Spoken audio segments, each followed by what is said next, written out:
I'm Ian Scarrow. I'm Kim Webby. Hey, welcome to Newsnight. Coming up, horticultural hijinks as I go crazy among the pansies at the Ellerslie Flower Show. Jim Carrey takes his rubber face out of Africa for Ace Ventura Part 2. First it was Shut Up Your Face. Now the Aussies bring us their latest musical breakthrough, Crap Rap. First though, the news. Nelson Mandela mania tonight. The South African president's winning them over wherever he goes in New Zealand. 3,000 people crowded into the Turanga Waiwai Marae today for a visit charged with emotion. Jody Ihaka was there. We acknowledge the arrival of the President of the Republic of South Africa.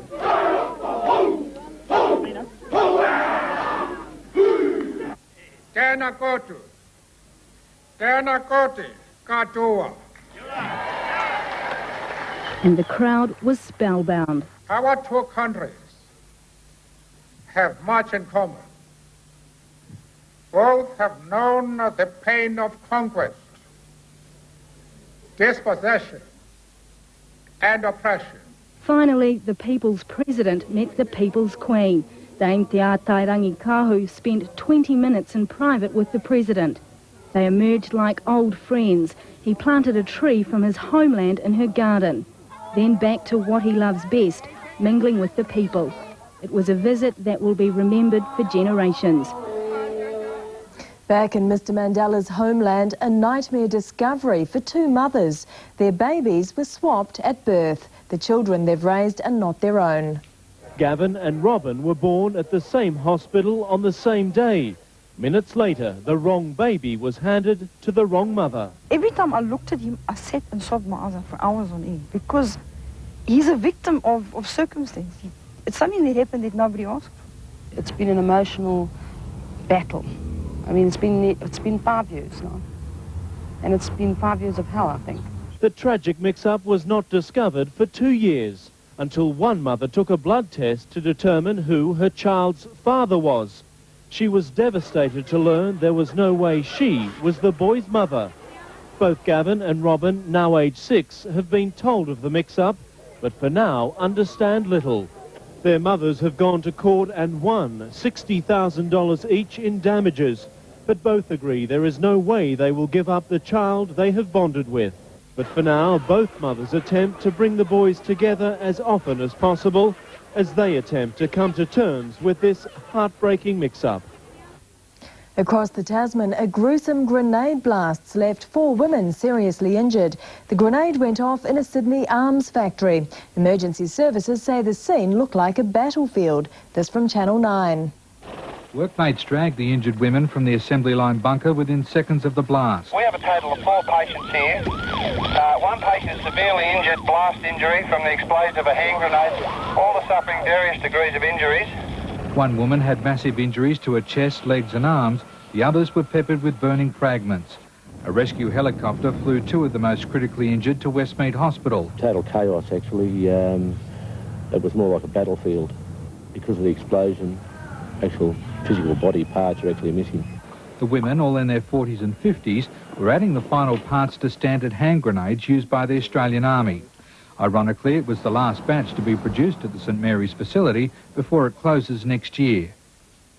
But better luck for 2 Kiwi trekkers caught in devastating avalanches in the Himalayas. They've been found alive tonight, but more than 40 other people have died. Mark Price reports. Nepalese rescue parties are working desperately to evacuate hundreds of trekkers, many of them foreigners. At last count, they'd brought out 237. Somewhere among them are the New Zealanders. 2 New Zealanders were, I said by officials, to have been amongst the scores of people who have been brought out. But there's nothing known that any of these people were in any way injured, and we have no names. We have news from our people on the ground in Kathmandu to say all of our travellers up there are unaffected. At this stage, we haven't heard any further news of other travellers who might be freelancing through the country. November is the height of the trekking season. The bad weather couldn't have hit at a worse time. And the weather continues to plague the Nepalese rescuers, coping with their worst mountain disaster for 40 years. It's not life and death, it's motorbikes, and it's turning into a roaring battle. Ambitious motorbike manufacturers are trying for a slice of Harley-Davidson action. They want to copy its throaty roar. But makers of the real thing are putting their foot down. They say people who ride Harley-Davidsons are a different breed, some more different than others. I have a son named Harley-Davidson. These people truly love their Harleys, love the look, and they love that Harley sound. The macho, manly sound. Harley-Davidson can't make its so-called hogs fast enough these days, and competitors trying to capture some of Harley's 20% market share are busy copying them. So Harley-Davidson is taking the extraordinary step of trying to trademark the sound of its engine in all of its full-throated rumble and growl.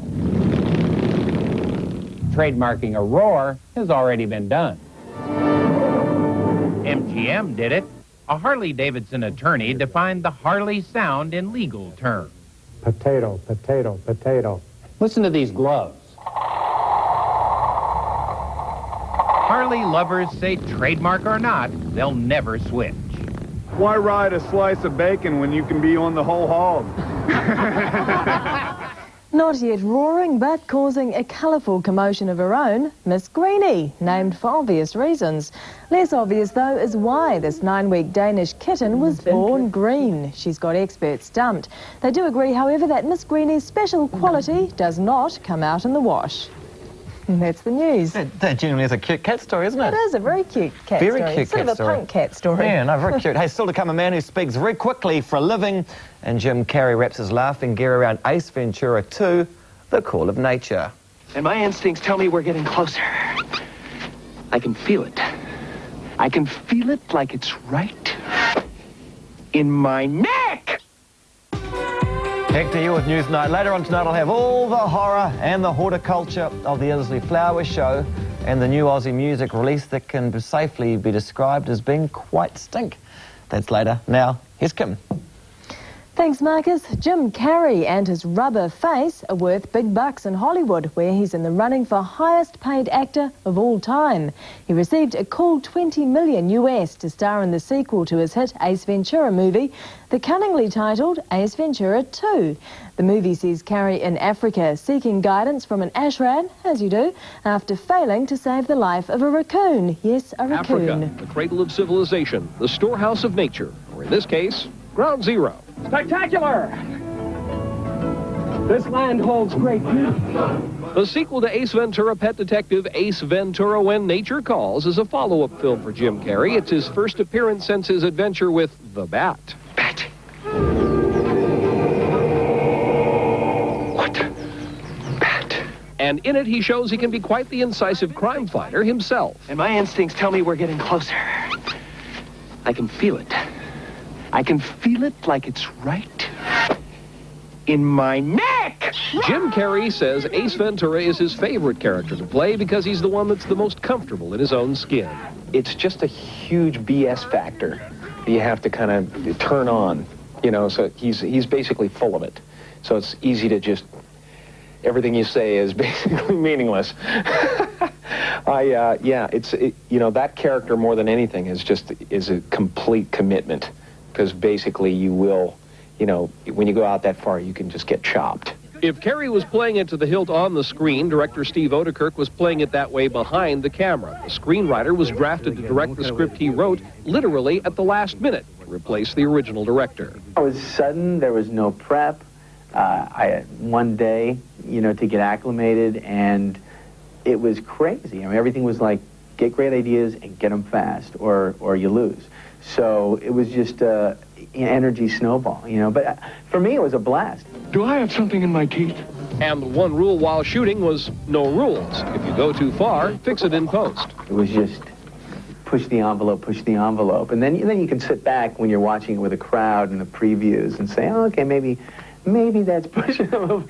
You know, because that walking the line thing is real. You're supposed to stay here and you don't want to tip over there. It's true. Sometimes you do the best work when you're on the edge. If the previous Ace Ventura film is any indicator, When Nature Calls could be a big moneymaker. But a sequel? How do you top this? We've talked about that, which is right now why we're letting it go. You know, we're not planning on doing another, and there's no reason to approach it unless you could top it. Ace Ventura, When Nature Calls is already so far over the top, but the top can't even be located by radar. Looks great.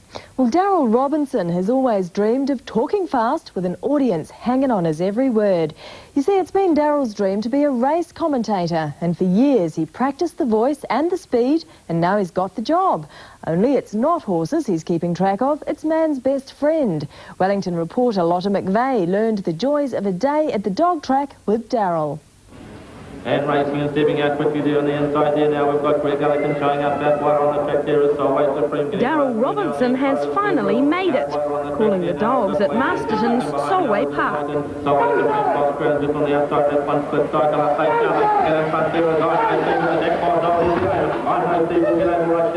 just do a lot of competitions, going to commentating competitions on the radio stations and that, and, you know, used to call races on tape and that myself, so, you know, it was something that I've always been fairly interested in.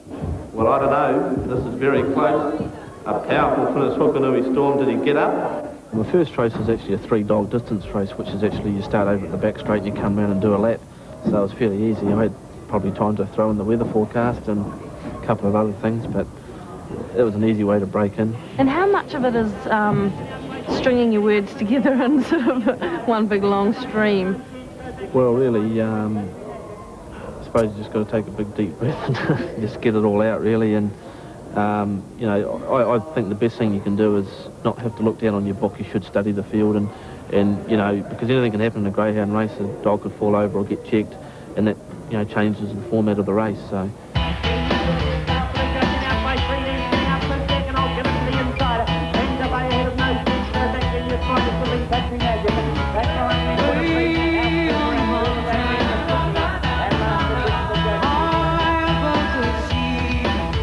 I think my biggest liking, you know, for greyhound racing, it's, you know, it's only the dogs involved, and, you know, there's no jockeys, and, well, there are trainers, but, you know, there can't be many excuses. It's really every dog for itself.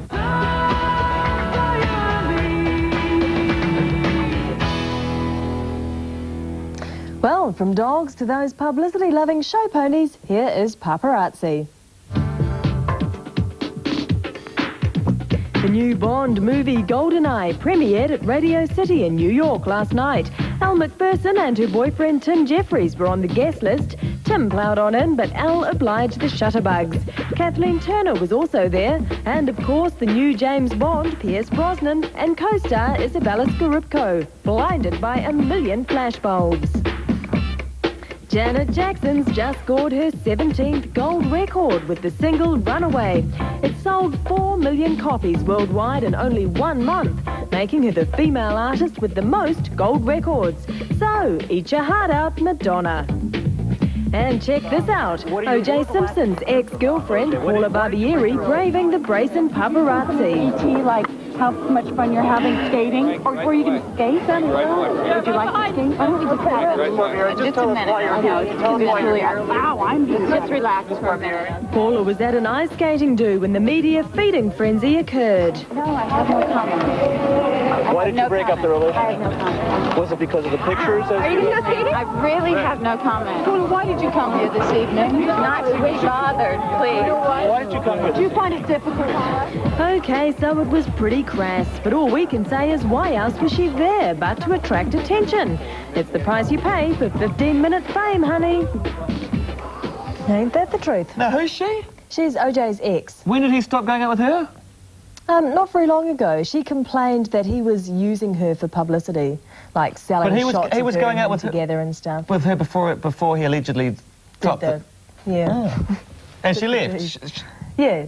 During the court trial? Either during or just after. Yeah. Might have been just after, I think. I'm quite interested in her too. I didn't even know anything about that, Karen. Anyway, after the break, Hoaxman, thanks for filling me in on that, Karen. After the break, Hoaxman Peter Jackson gets a little of his own back, and horticultural hijinks at the Ellerslie Flower Show.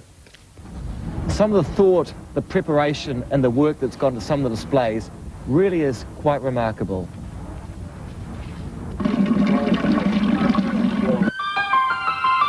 Prince Charles is 47 today. On this day in 1907, Albert Einstein presented his quantum theory of light, and Wellington's athletic park erupted in violence. 2 people stabbed and 54 arrested at an AC/DC concert in 1991. Hello, Petal, you're with Newsnight. Now, last year, the Ellerslie Flowers Show was classic talkback fodder. Nothing had seemed so enraged the older generation than queuing for an hour and then being squashed into a tent to gawk at begonias and bonsai. Well, this year, the organisers reckon they've got the situation sorted. But because we're a cynical bunch here at Newsnight, I grabbed our bravest camera crew to spend a day amongst the veggies, the pansies and the portaloos.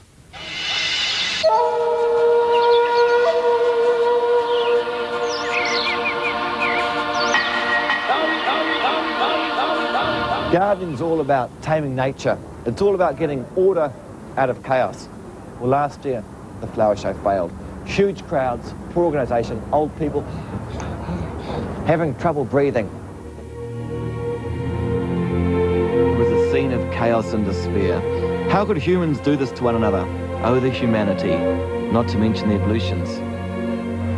Last year, the real talking point about the flower show was the toilets, not enough and long queues, and goodness gracious me, for some people it was a bladder-busting, unpleasant experience. But this year, things appear to be, thankfully, much more in control. Oh, sorry mate, didn't realise.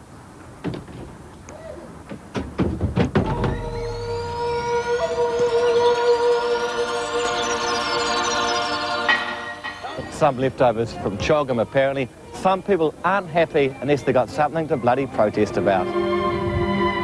I noticed the coppers at Choggum went for the ears, but I still reckon you can't beat a good poke with a brolly. Take that, you communist. And that. And that. Now, can we have a quick chat? So this is your invention. You make these. Where do you make them? In Auckland. Oh. They're manufactured sheet metal worker in West Auckland, powder coater, and then they use a furniture manufacturer for the add-ons. So you don't do much of it yourself? We assemble it, but primarily we're involved in trying to market and sell the product. But how much did it cost you to have your stand? Like $1,000 or something? Quite a lot. About $1,800. Really? Yeah. Really? Gosh. You wouldn't want to let anyone get past if you're paying that sort of money, would you? No, it keeps us very busy. Well, they say the crowd control and everything's better this year, isn't it? More toilets. Yeah. We've been in the toilets. Have you? Just for a look. Would you like to look after my stand so I could go? Yeah, I will. Do you want to? Okay, you go to the toilet. I'll look after your stand. Okay. Okay, you do it. Yeah, no, we'll look after this for you. No, I can't. No, go. No, that's all right. That's all right. You go. We'll talk. Yeah, sure. My husband's going to come later. Yeah. And he's got a child. Do you mind? As long as your husband doesn't give me a whack when he turns up. No, Not he at all. won't turn up. You go to the toilet because you mightn't get in there for another week. You know the way the crowds will last. So, see you, love. What are you going to do? Nothing. I'm just looking after. I'm a storeholder. She's going to the toilet. Yeah, lovely litter boxes. That's a lot. One of those at Trevelyan Gates. Is that your phone? Letterboxes! Attractive, exciting letterboxes! $205 for letterboxes! She's back now. Hey, any queue at the Portaloos? Straight through? Not a person. I didn't even ask if they were open. Really? There was nobody And they were clean and tidy? Immaculate. Brilliant. Thank you. Absolutely wonderful. And thank you for letting me look after your store. I'll give you that back. Thank you very much. I really was desperate. And we'll go on our merry way. Good. Enjoy the show. Thanks very much. Thanks, you guys. Bye-bye. Bye-bye. Last year, things at the flower show would have been very different. This whole tent would be wall-to-wall full of people. Their bladders would be full. They'd be hungry. They'd be thirsty. They'd be claustrophobic. Some of them would be like that, anxious and having trouble breathing. This year, though, it seems more organised and things are quite different.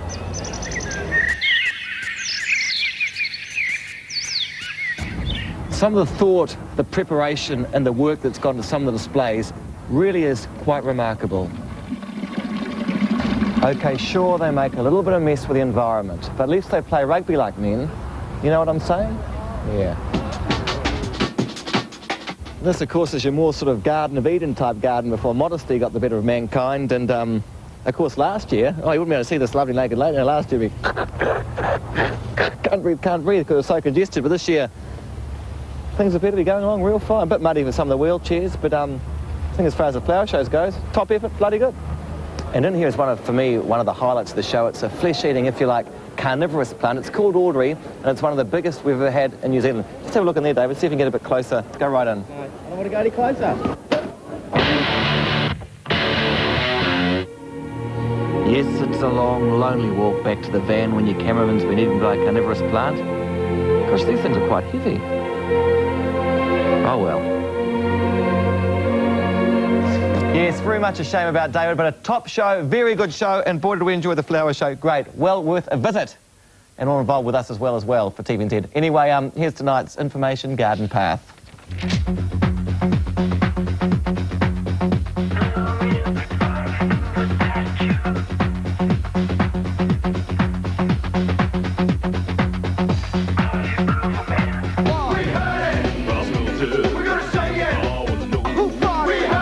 No, it's not smart or clever, no. But thanks to the Aussies, we now have a new musical genre, crap rap. This enterprising young band, the Vaughns, have released a shocker of a single. You probably guessed the title. It's called Who Farted, from the upcoming album Crap Rap, crap with a K. The band carved a niche for itself, believe this, performing in Indian restaurants before pushing into the recording studio. And among its members is a former frontman of all things, a Seekers cover band. I'm trying to think what they sang. We're moving on, you know, Morningtown, many miles away. It was the greatest ruse in television history since they passed off the Rudy pics of people bonking as a nature documentary on TV1. But New Zealand's Orson Welles, Peter Jackson, has got away with his documentary hoax without having his limbs torn off, unlike most of his movie characters. However, we do like this Anthony Ellison cartoon that we found in the industry rag on, called On Film. Have a look, you see, he's going 50 million budget, sounds good, I get final cuts, that's great, Brando's keen on New Zealand, fantastic. And down in the corner it says, Peter Jackson discovers what it's like on the other end of a hoax. Had to read that because it was a bit small down the corner. Anyway, that's tonight's Hurley Carry On. Here's Kim with tomorrow's weather. Thanks, Marcus.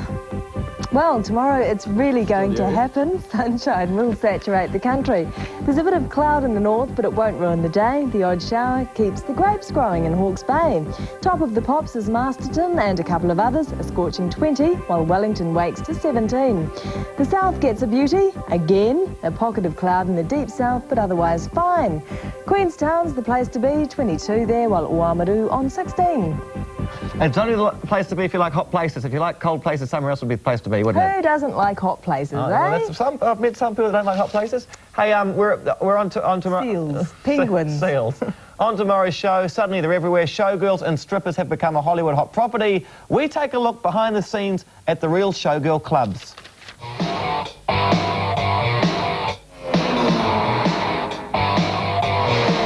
I don't think they'd like cold places that freeze their bits off. No, that's it from us. We'll go. Goodbye. Good night. Oh, tell them we're out of time.